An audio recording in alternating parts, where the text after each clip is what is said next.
Welcome to the Happy Doc, the voice of fulfilled physicians.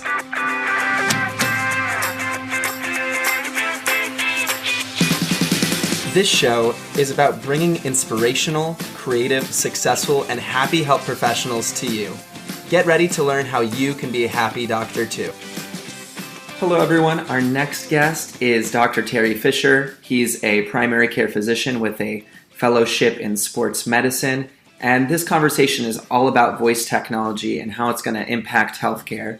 Before I give any further introductions, I want you guys to listen to this clip just to get a taste of where we're heading in this conversation. When you can start putting these devices that we're coming to know as, Amazon, I'm not going to say the word, Lexi, Google Assistant, and other ones, Samsung Bixby's coming out, and Microsoft Cortana to a lesser degree, but the idea is the voice assistants. When you can start to have interaction with a voice assistant in the home, it can start to actually provide you with care. And we can get into that, but it can provide you with care in your home. It can provide you with the right time for that care, meaning the voice assistant can actually act as a triage nurse in your home, depending on what your symptoms are. And it can also give you guidance as to where the right place would be to go to get that care, almost like a tour guide. For this problem, you go to this one place. For this problem, you go to another place. And the really remarkable thing about this is that this is all happening in your home. Personalized, decentralized medicine. We're going to head right into this interview, but before we do, let me offer you guys a couple of links to check out so you can follow up with Dr. Teri Fisher. VoiceFirstHealth.com, Alexa in Canada.ca. You can find him on Twitter. It's DrTerifisher. That's Dr. Teri Fisher. You can find him on Twitter. And his podcasts are Voice First Health and Alexa in Canada. So you can check those out as well. And without further ado, let's get on with the episode. All right, everyone. Welcome to another episode of The Happy Doc. I'm so excited for our next guest. It's going to be amazing, as always. I'm here with Dr. Teri Fisher. Thank you so much for being with us today. Hey, it's my pleasure. Thanks so much. I'm really excited to be part of this podcast. Awesome. So something that's been going on in our own podcast and learning and education lately has been a deep dive into voice and voice technology. Neil and I, if you guys don't know, Neil's another member of our team, have been diving into voice technology. We actually started to create our own Alexa or Lexi application. You got it. Or you skill. I said it like that on purpose because I don't want my device to go off. So we're really excited about that. And Dr. Teri Fisher, we're going to have a great conversation around this, has also dove into this technology. Before we get into all of that, Dr. Teri, tell us a little bit more about your background in terms of, obviously you're not in the States, so let's learn a little bit about where you're from and how you got interested in medicine. All right, sounds good. So yeah, you're right. I'm not in the States. I'm a Canadian, born and raised in Canada. I'm out in Vancouver on the West Coast, and I lived here. Well, like I say, I was born in Vancouver. I moved to the east side of Canada to do my undergraduate degree at McGill University in Montreal, and then I moved back to the West Coast where I did I did some research. I did a master's degree. I actually did an education degree. One of my passions. We can get back to that. So I became a high school science teacher and did a whole 2 months of student interning as a high school teacher before I went into medical school, and then after medicine, when I graduated, I did family medicine. I did a family medicine residency, and then I did a sports medicine fellowship. And currently, I work at UBC, the University of British Columbia, in the student health clinic, looking after the students and varsity athletes. I work with the minor league affiliate baseball team for the Toronto Blue Jays here as one of their primary care physicians. That's sort of my medical background, but I'm a real techie at heart, and that's where one of my big passions comes in. Amazing. So just out of curiosity, do you work with the athletes? Do you work with specific sports, or are you working with all the sports of a variety of backgrounds? So at the UBC clinic, UBC is quite a large university here in Canada, probably one of the biggest. And so we have just about every sport that you could imagine that a university would have or a college would have. Yeah. So I work with all those athletes. So it's a variety of sports. As far as working with the team, a professional team, I work specifically with this baseball team.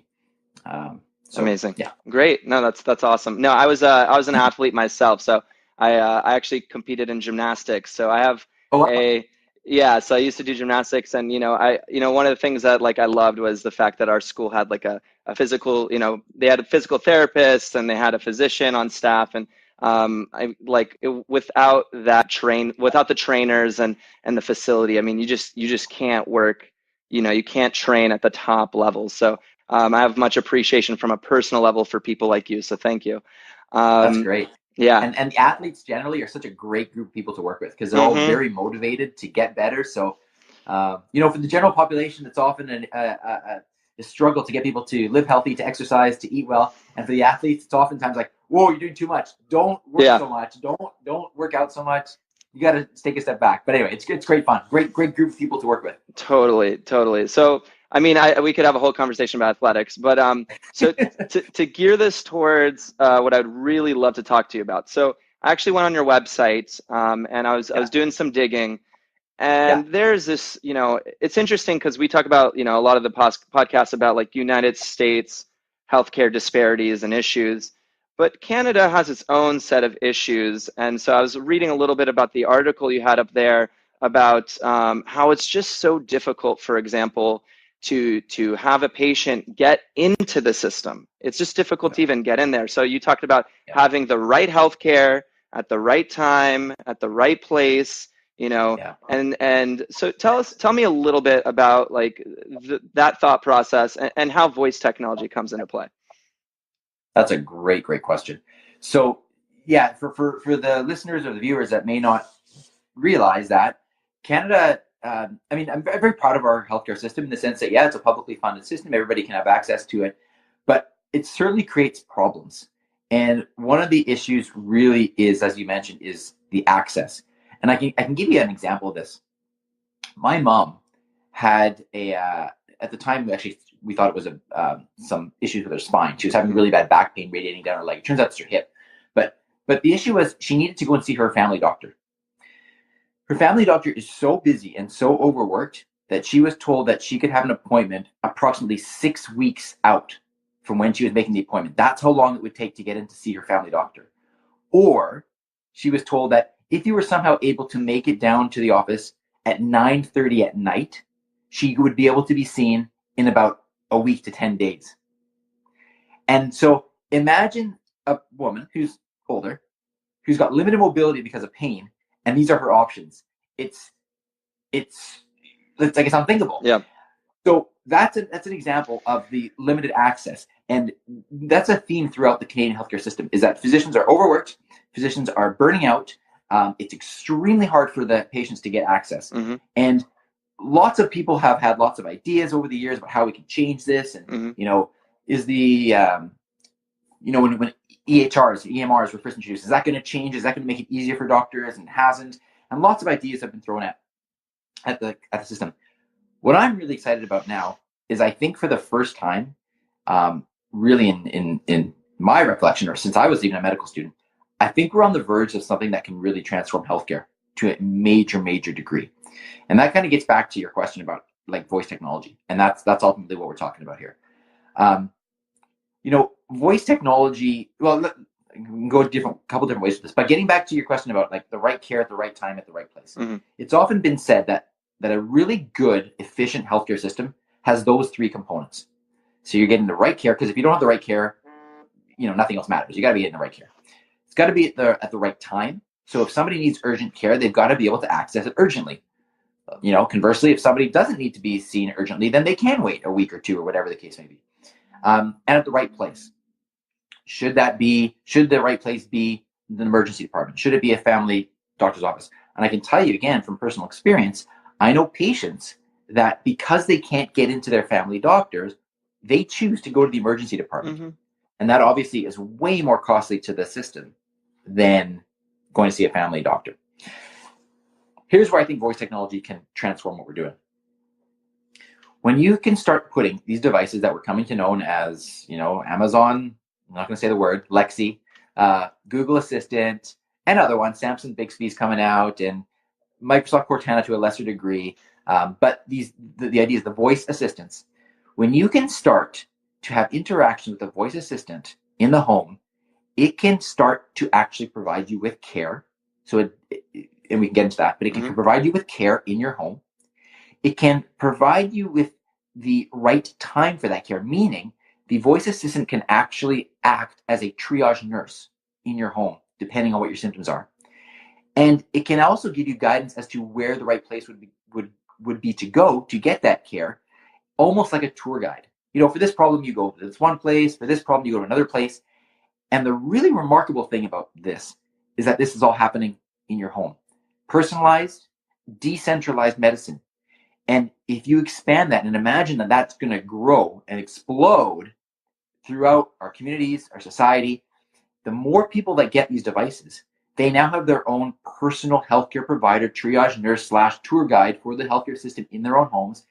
And when you start doing that, you can start to allocate the resources that much more efficiently. And all of a sudden, the pressure on the healthcare system, the overworked facilities, the overcrowded facilities, the overworked healthcare providers, that can be eased because the resources are being allocated that much more effectively if the person even needs to leave their home in the first place.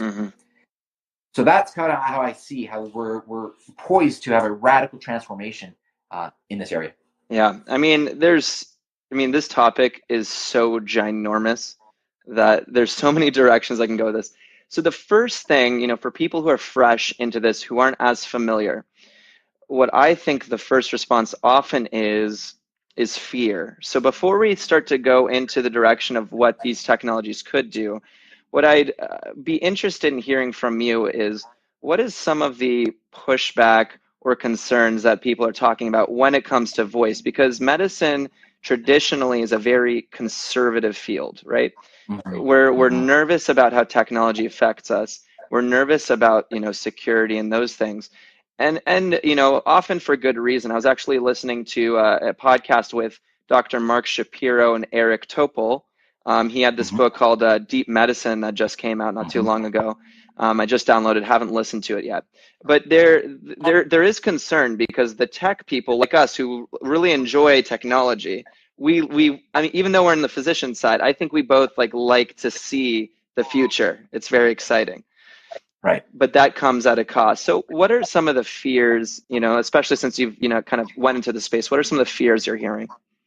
Yeah, I think the biggest one that comes up is privacy, and the fear that these things are spying on me. They are listening to me when I don't want them to be listening to me, and so on. Even that is a big topic, and there's a lot of different aspects there. I think that, first of all, companies are doing what they can to protect privacy in the sense that, and I can speak about Amazon. I know the most about the Amazon sort of ecosystem. Sure. Just the way the devices are designed, they turn on a light when they're listening, they turn off a light when they're not listening, or when they're waiting for a response. You can go through and delete your utterances, as they're called, if you want to. But what I find really fascinating is whenever a new technology comes out, like this voice technology, I agree with you. People are apprehensive at the beginning; they're not sure what it's all about. But I kind of, when somebody says to me, "I'm scared of this thing spying on me," I will often then turn back to them and say, "Do you have a cell phone?"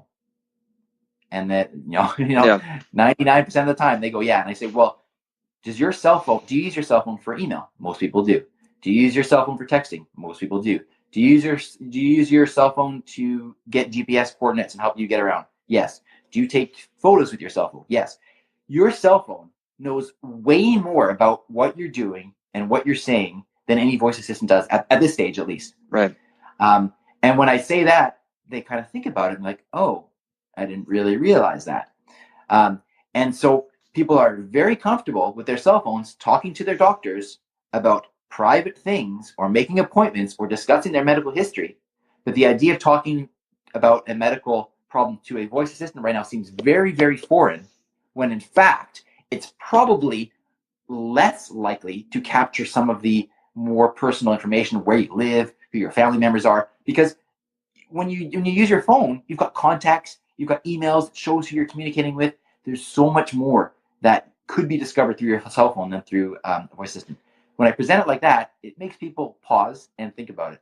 Yeah, that's a really good example because I mean a lot of people already have their lives on their phones, especially like my generation and younger who grew up with all of this technology. Like it was just natural for us.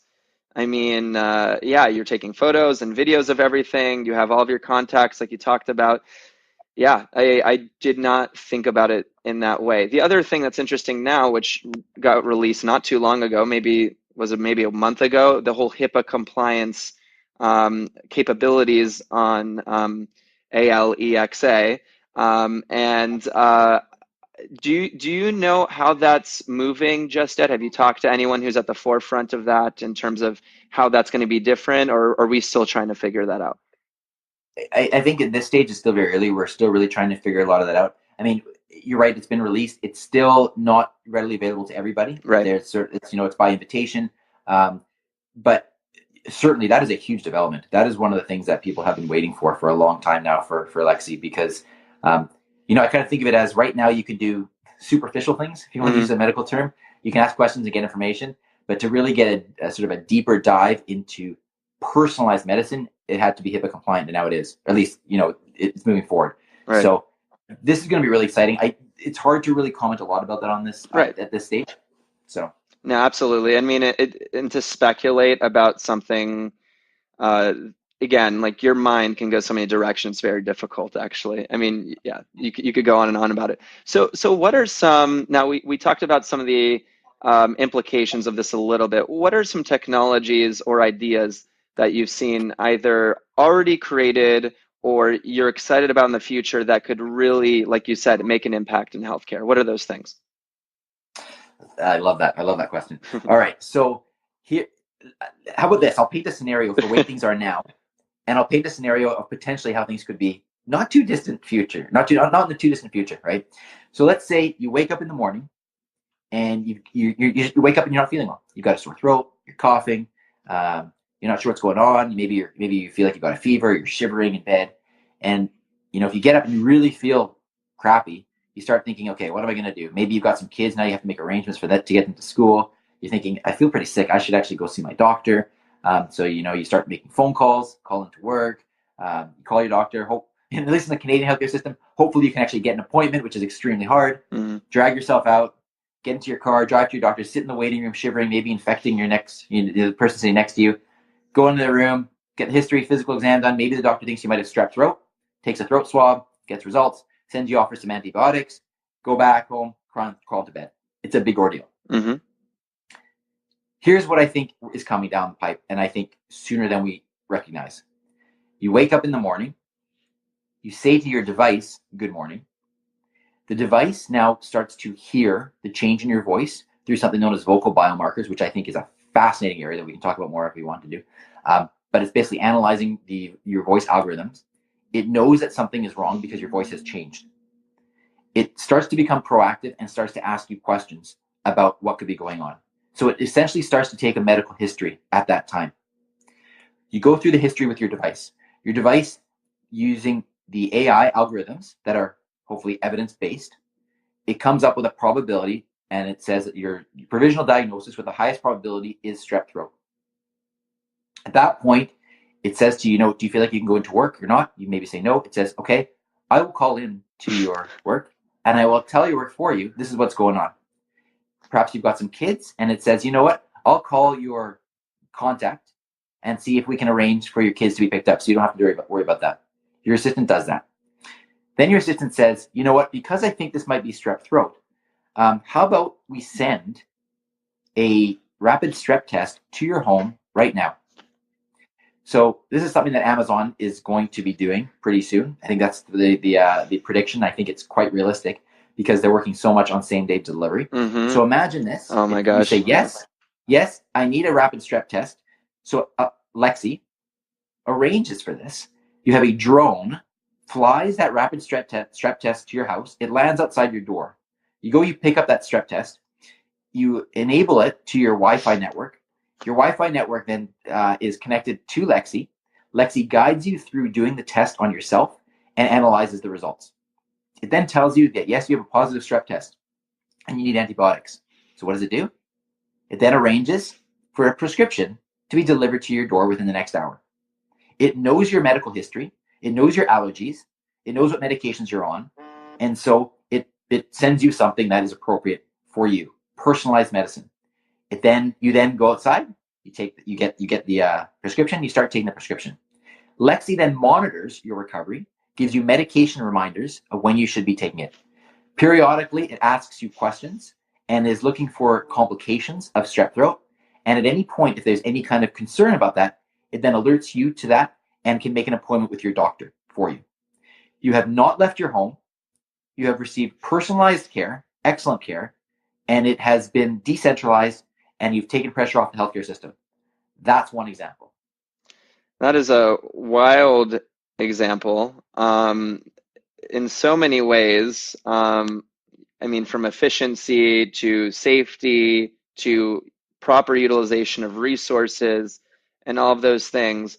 I guess the only, again, and I'm actually like a proponent of technology. The only pushback I hear in that conversation is, how is this, again, without the human component, how is this sort of technology, when people think about medicine, they often want to have the okay by a physician, right? They want to have someone signing off, also from almost like a liability standpoint in some ways. So is there any way that there's a kind of a physician confirmation? I mean, again, this is all speculative. I get it. I mean, again, and it sounds amazing and also genius from the Amazon standpoint, by the way, just really. But yeah, is there any involvement in how we kind of bridge the voice tech and also have the human component in there, or are we still? Have you heard any conversation around that? Yeah, that's a really good point. I don't pretend to have all the answers to that one. Sure. But I think that, as with any type of technology, somebody's going to be on the hook for the liability. Yeah. Right. And I think people are going to have a choice as to which skill or which application they're going to choose to subscribe to, perhaps. Right. But at the end of that, there is a physician or somebody that needs to be signing off on this. Now, when people ask me about this, I say, well, when you go to your doctor's office, sometimes your doctor may assign a nurse to do some type of procedure or take on some aspect of your care. Right. The doctor is ultimately responsible for that, but they have assigned that to a different person, to a surrogate. Mm-hmm. Now, it's different in some ways, but it's also the same in some ways. Could a doctor assign that responsibility to a voice assistant if the doctor is confident in the type of information that they're going to get from that voice assistant? Mm-hmm. The doctor would, in that scenario that I just painted, the doctor still is going to be ultimately responsible for that. And then that's going to come down to how much confidence does that doctor have in that voice assistant, which then comes down to, what is the AI? What are the algorithms based on? Is it evidence-based? Is it... So, that's one option. Another option is maybe the skill is actually put out by a hospital. Right. It's a service that a hospital provides. So I don't know. Yeah. But those are some of the ideas. I mean, it's very interesting. I mean, the picture you just painted, I mean, from start to finish is just so efficient, and the tech, knowing you as a human, needing, like, okay, you're sick. Okay, you're not going to be able to go pick up your kids. Text them or text a service to pick them up. Like it can do so many things instantly that would take you minutes or hours, especially if you're sick and you're tired. You really want to spend the time trying to coordinate all these things. The efficiency factor is absolutely ridiculous. I mean, it makes sense, especially if everything's synchronized and all that. So the ramifications are huge, and the cost savings are huge. The one thing I was hearing, again, from pushback in terms of a lot of this stuff is, for example, when it comes to money and efficiency, would this mean that because things are so efficient, a physician like yourself or myself is going to be even more responsible for a larger set of population, for example, and have to, do a lot of these little micro decisions as opposed to maybe seeing as much patient time? Does that make sense? Because now it's capturing a lot more data. I wonder if that's going to be an issue in the future. But again, like that's just speculating at this point. Yeah, again, it's a really good point. Is that it's hard to imagine how Yeah. that will actually play out. I would hope in an ideal situation that there would be enough confidence in these types of devices that the physician really doesn't. The physician's responsible, but they're not actually having to double check every single little Right. decision that the device is making. But I don't know. I mean, I don't know how that will play out. Yeah. And it's funny too, because as I'm asking these questions, I'm thinking in my own mind, I have a bias to think that humans are somehow less error prone. Do you know what I mean? When in fact, if it's straight programming, it's actually probably going to be a lot more accurate in many ways.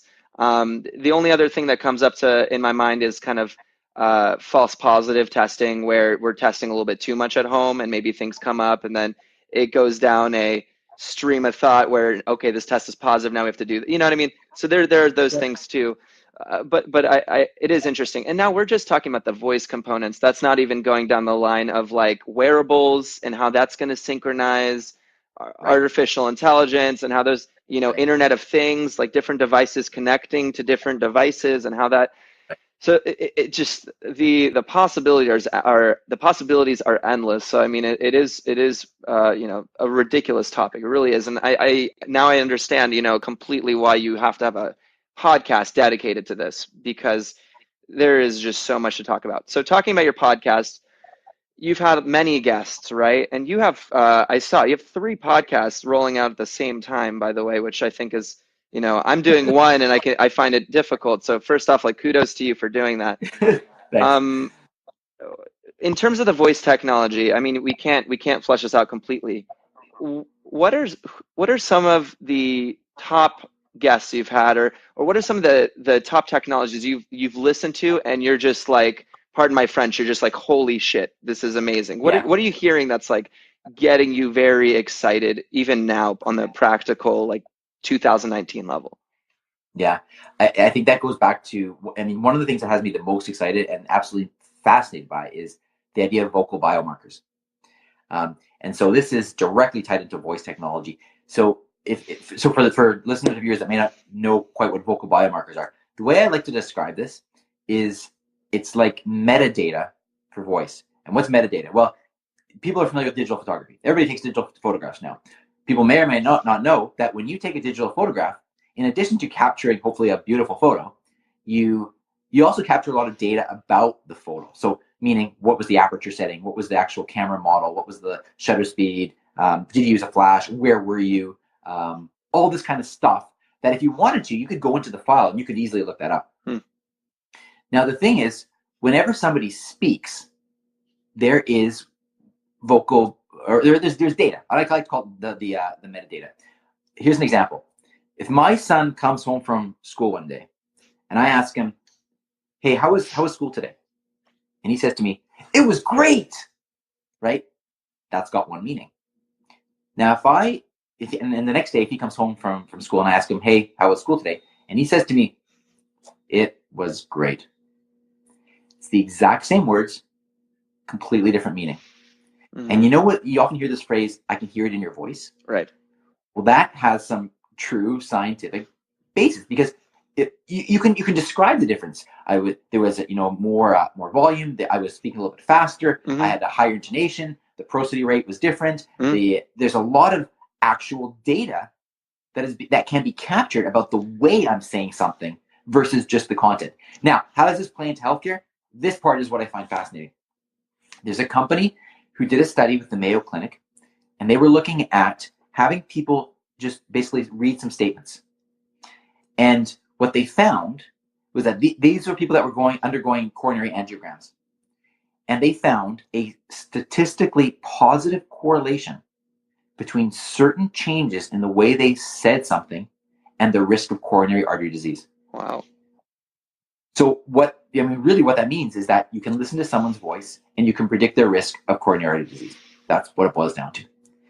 They did another study that looks at people with CHF, congestive heart failure, and they actually found that there is a correlation between the way that people were expressing certain phrases and their risk of death. So what this really means is that you can listen to the voice using AI algorithms. You can pick up certain changes and patterns, and that can predict health outcomes. What that means, as far as I'm concerned, is I believe that voice is actually going to become the next vital sign. And that vital sign is non-invasive, like less invasive than taking a blood pressure. You don't have to touch the person. You literally talk. And what's even more interesting, is that you can have your device at home do this 24 hours a day if you wanted to, listening to you in real time and predicting and alerting you when there are problems before they happen. That is fascinating to me. Yeah, I mean, that concept is just so next level. I mean, that is just mind blowing, honestly. What is the term again for the way it's testing the voice? Vocal biomarkers is what they're known as. Vocal biomarkers.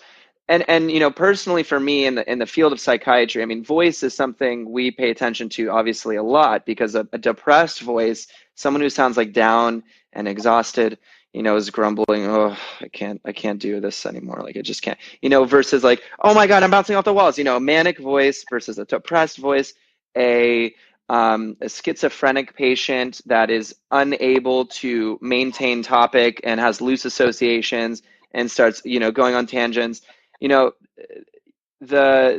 even just for psychiatric patients, for diagnosis, early diagnosis, for example, it's been tracking you for a while, and all of a sudden it's noticing a change in your speech patterns. And even the device, maybe your family has no, concept of healthcare and those things, but your device knows your voice has changed. Maybe you're having early signs of schizophrenia, early onset, or something's happening. I mean, that's the other thing too, as we become more technology, as we become more intertwined with technology. I mean, tracking data over time for someone and then noticing those changes. What you were kind of mentioning is just like the subtle, like voice changes that your son comes in, and there's a change in the voice acutely, but like on a chronic scale, to look at those the biomarkers as you're talking about, the ramifications again is just so ridiculous. But the data to sift through that, there's going to be so much data. I mean, that is a wild concept. Now, speaking of that, are there any technologies or anyone who's working using these biomarkers just yet in a practical way now, or is it still kind of conceptual in nature? There's a lot of it is in the research and development phase right now.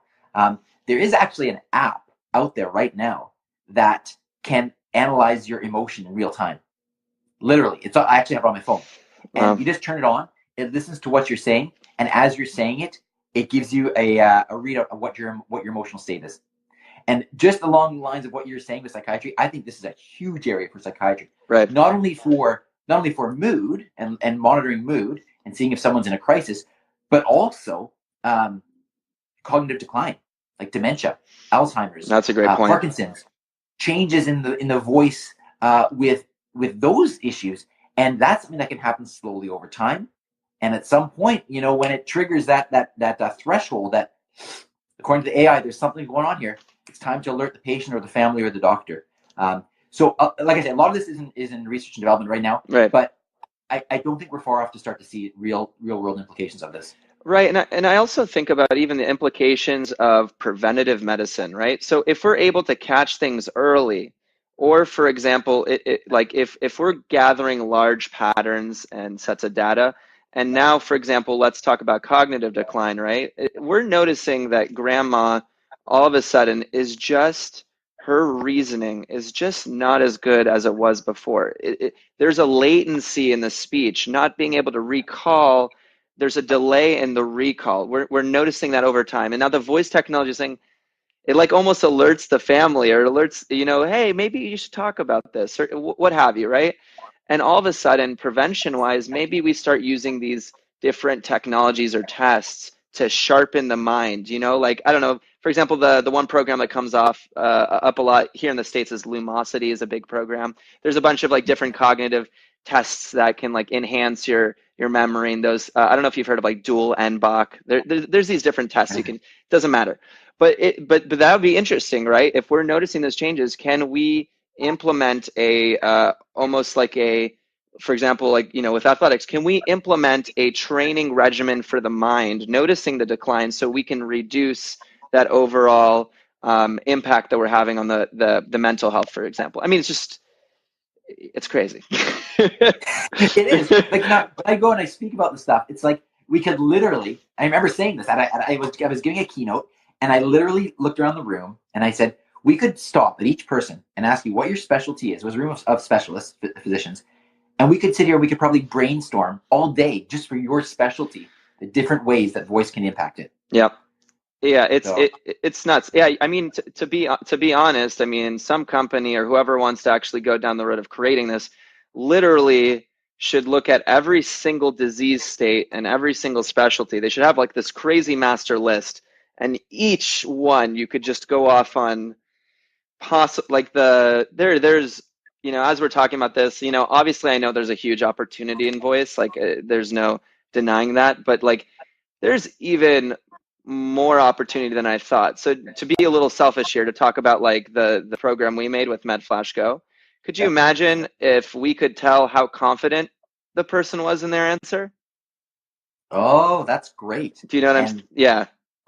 That would be very, very interesting. Yeah. Yeah. And you can also give them it's fun to do this and just sort of brainstorm and think about it. It's like you could give them like a percentile, like based on your tone of voice, I sense that you're 80% confident, and it would be interesting then to take that and actually then correlate that to how often they're correct and see what their rate is like. Yeah. And then you extrapolate that, and all of a sudden you have vocal biomarkers of what does it mean to be confident. Right.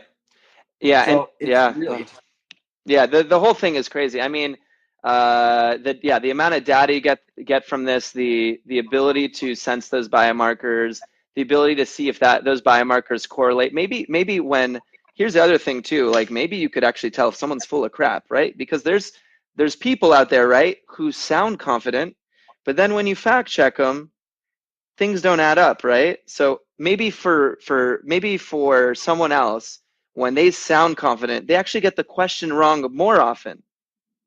That's interesting. Do you know what I'm saying? Yeah. For personality types, because certain personality types use confidence. Again, this is my psychology kind of brain thinking. Certain personality types use confidence actually as a facade because they're not confident.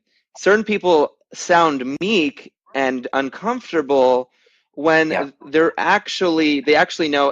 I'm going to go off on a small tangent here. There was a girl in my anatomy class. She's like, Taylor, can you help me study at the anatomy table? I don't know what this is. And she's trying to like get information out of me. I believe that she didn't know what she was talking about. Later, I find out she gets a 100 on the exam, kills me, right? Blows me out of the water. And she was just trying to extract information to learn more. So something like that, right? So yeah, it's just voice is interesting, and I think to correlate it to humans and psychology, I mean, every person's personal voice and the uniqueness of them could really impact it. So yeah, it's wild. Absolutely. In terms of education, because I think we're both passionate about education, are there any things kind of coming up, anything that you've been excited about lately or see that could really impact the education space with voice? I mean, there's so much, but there's so many different areas. I mean, I know that a lot of people are developing skills it's very important, but just for that purpose, to educate people about a particular condition, right? So you have something, rheumatoid arthritis, you can ask a skill to answer specific questions. What are the common symptoms? What should I do if I have this problem? What are things I should look out for? That can be done right now because you don't need HIPAA compliance. You're not giving any personal, protected personal information there. But to be honest, I love what you guys are doing. Oh, thank you. With MedFlash Go. As I said, I'm a teacher, and as you know, Taylor, and maybe some of the viewers and listeners will know, I recently interviewed Dr. Desai, your partner, on my podcast, and we had a really interesting discussion about how the voice technology is going to be part of the future, and how students, whether they're medical students or anybody, right, people that start to learn how to study and how to use the technology to learn, is going to put them in a better place going forward, because this is the way the world's going. Just like kids that are like, right now, that are growing up talking to voice assistants before they know how to read or write, that's going to be their world. Yeah. And so people that can embrace that, and I think use that, and you guys have done a great thing in terms of, sharing that way of learning with medical students through your skills. So I think that's great. Yeah, thank you. I appreciate that. And something that comes to mind, again, this actually just like spurred in my mind as we're talking about all this. I think it's going to be like, this could be huge in and of itself. How competent are people actually? And when we use those voice biomarkers, as we were talking about, if we could figure out, like, if I could figure out when you say something confidently, does that mean you actually know it? And we can actually see that honestly.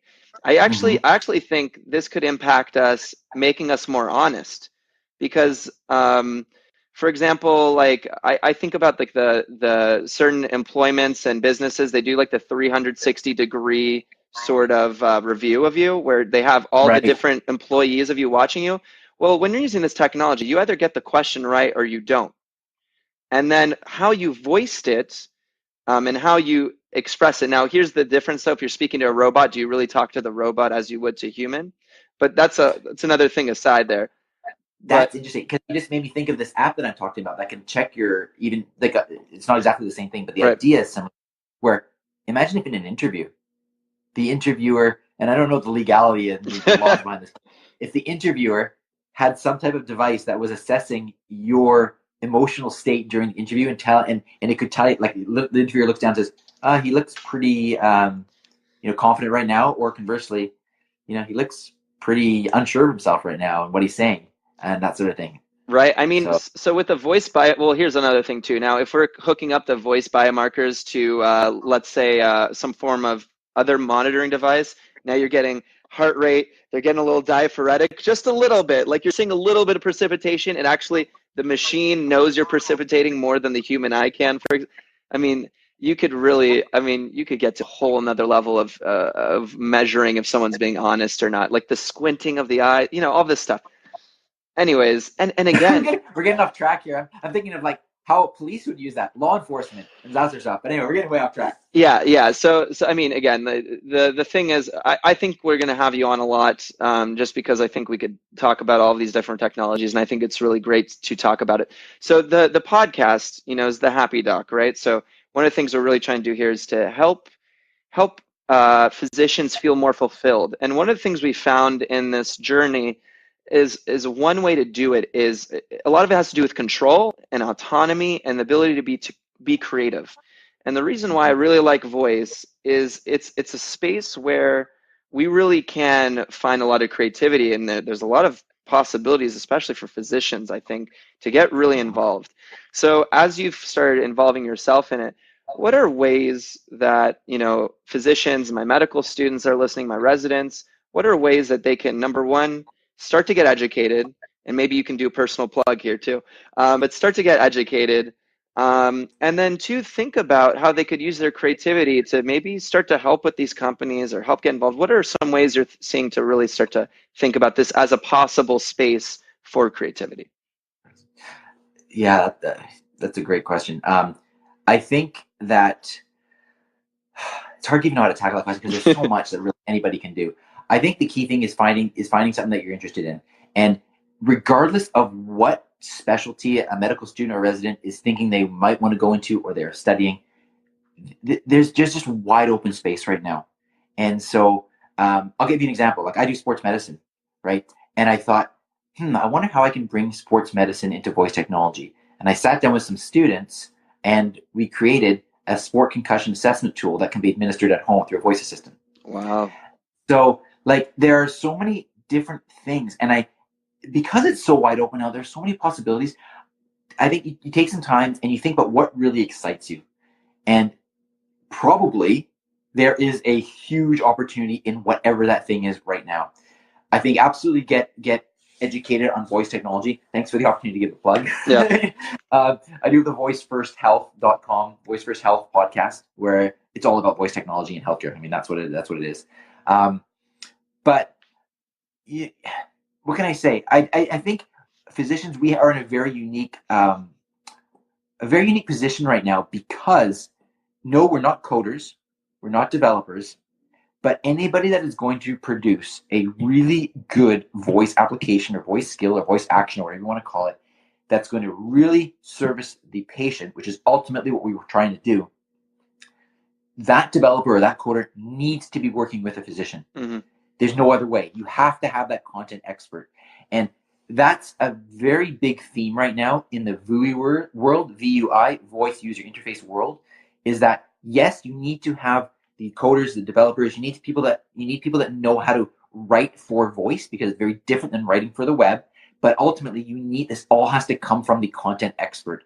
And as physicians, as residents, as medical students, we are content experts for the healthcare sector, for the industry.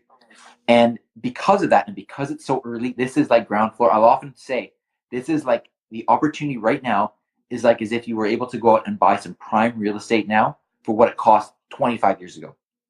And that's the kind of the opportunity is now. So for those students or residents that are interested in technology, healthcare, being on the forefront, being creative, being a leader in the space, and really having, I believe, a true impact for maybe the first time in a long time on the way we do healthcare and patients and the whole healthcare experience, this is a big opportunity.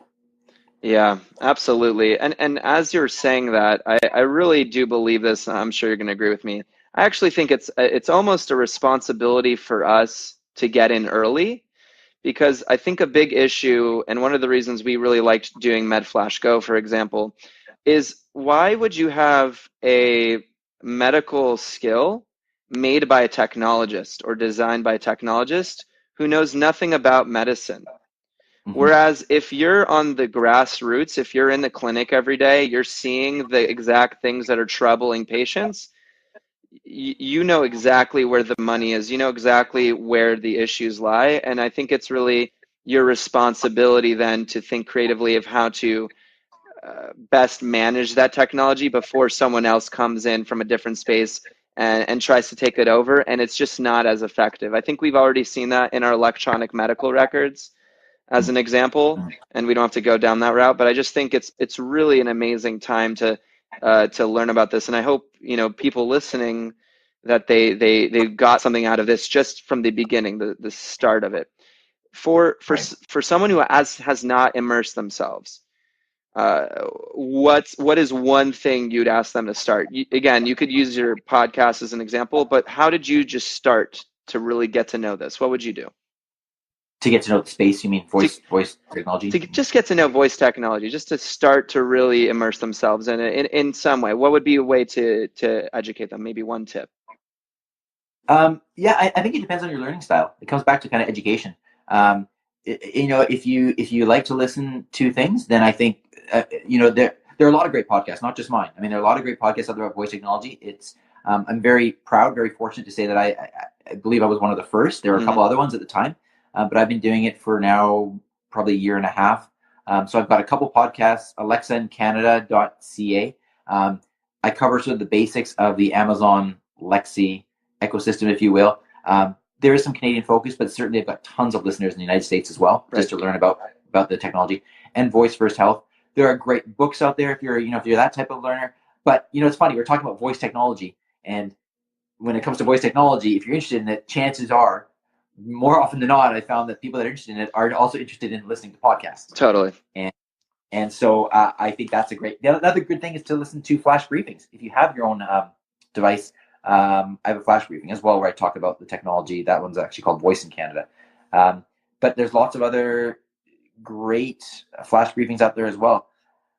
My biggest tip is when I started with this, a year and a half now, maybe almost 2 years ago, it was new to me. I didn't really know a lot about voice technology. It was new to everybody. It's such a new field that if you want to get involved with this, certainly, like, a big message is this is early. You are not too late. Yeah. Get in now and start learning. And within 6 months, you can be up to speed on a lot of what's going on. So.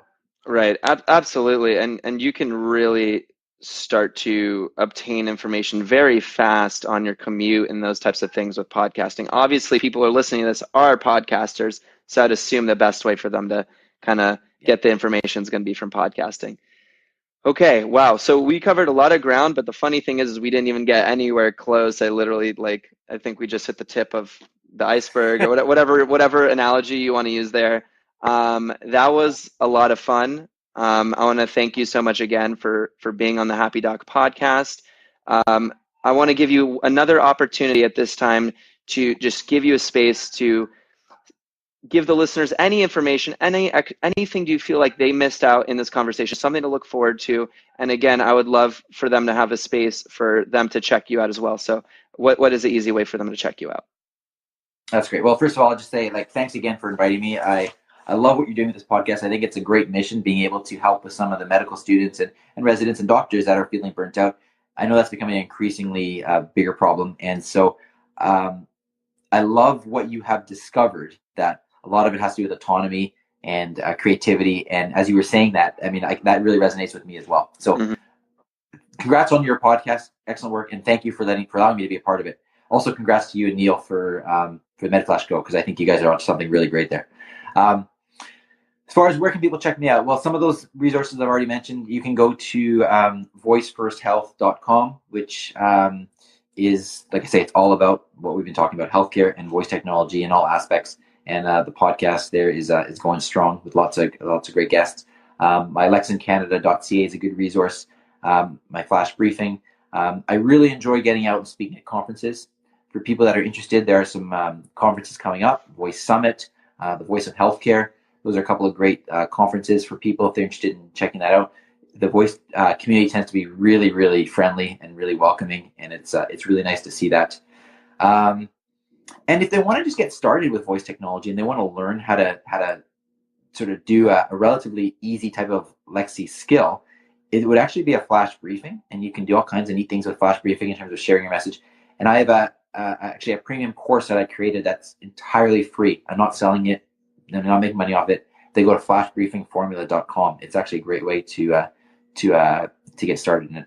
I think that covers it. Now, yeah, please, look me up on Twitter, Dr. Teri Fisher, DRTERI. It's one R, one I, TERIFISHER. I'm happy to chat with anybody about any of the stuff they're interested in. So amazing. And we're going to provide those links on our show notes. So as you guys are listening to this, you guys can always check out those links. And again, Dr. Teri Fisher, just an awesome conversation. Appreciate you. I'm sure we'll have you on again. And thank you for your time. Thank you very much. All right, and take care.